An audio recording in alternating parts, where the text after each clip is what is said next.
दुनिया में रहस्यों से भरी कई ऐसी जगह हैं जो इंसान की सोच से परे हैं। इनके किस्से हैरान करने वाले होते हैं और इनसे जुड़ी कहानियां रोंगटे खड़े करने वाली होती है। हालांकि कुछ लोग इसे सच मानते हैं तो कुछ चमत्कार और कुछ लोग इसे अंधविश्वास भी मानते हैं।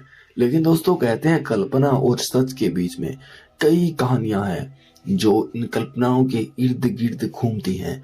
ऐसा ही एक किस्सा विकसितपुर गांव का है, जिसे लोग भूत के गढ़ के नाम से भी जानते हैं।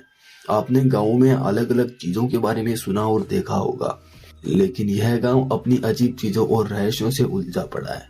इस कहानी का श्रेय विनीत जी को जाता है, जिन्होंने इस कहानी को हमारे साथ शेयर किया है। तो आइए जानते हैं यह डरावनी कहानी विनीत जी की जुबानी।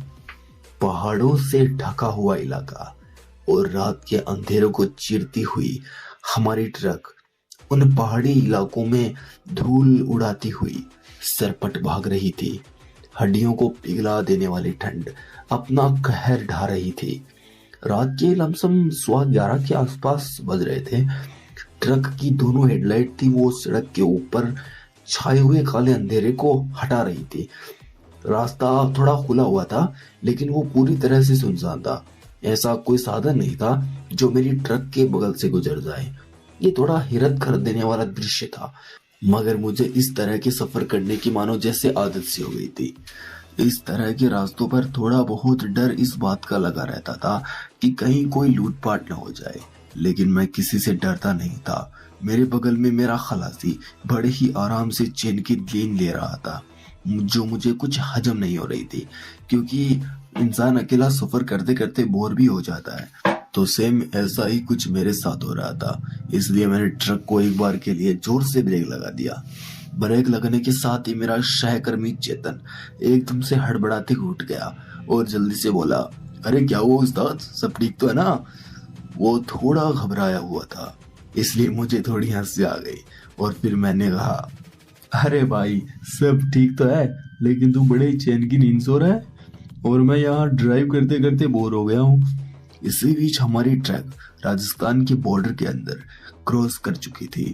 राजस्थान के अंदर दाखिल होने के बाद सब कुछ वीरान सा हो गया था। राजस्थान में सूखे हुए पेड़ों को देखकर ऐसा लग रहा था जैसे कि वह किसी राक्षसों के सूखे हुए कंकाल हो।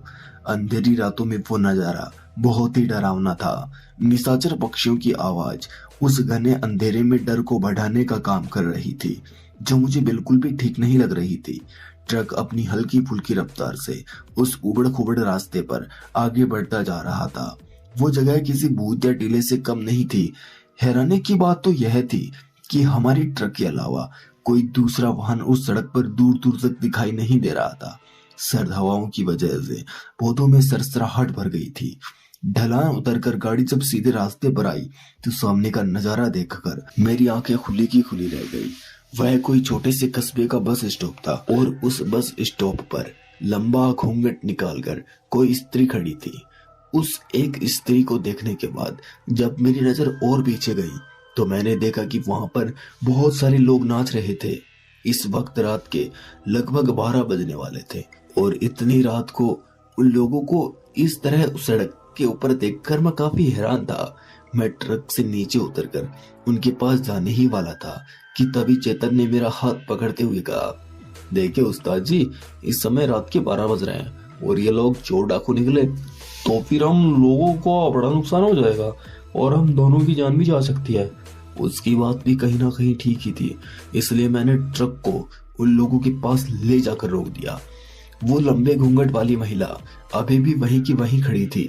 शायद वह किसी बस के वेट में थी, मगर इतनी रात को कौन सी बस आने वाली थी? अभी मैं यही सोच रहा था कि तभी सामने की तरफ देखा कि वो सब लोग अब शांत हो गए थे। दोस्तों, कौन थी ये महिला और आखिर क्या था इन लोगों का राज? क्या आप भी इसके बारे में जानना चाहते हैं? अगर आप भी इस बारे में जानना चाहते हैं तो कमेंट बॉक्स में हमें जरूर बताएं।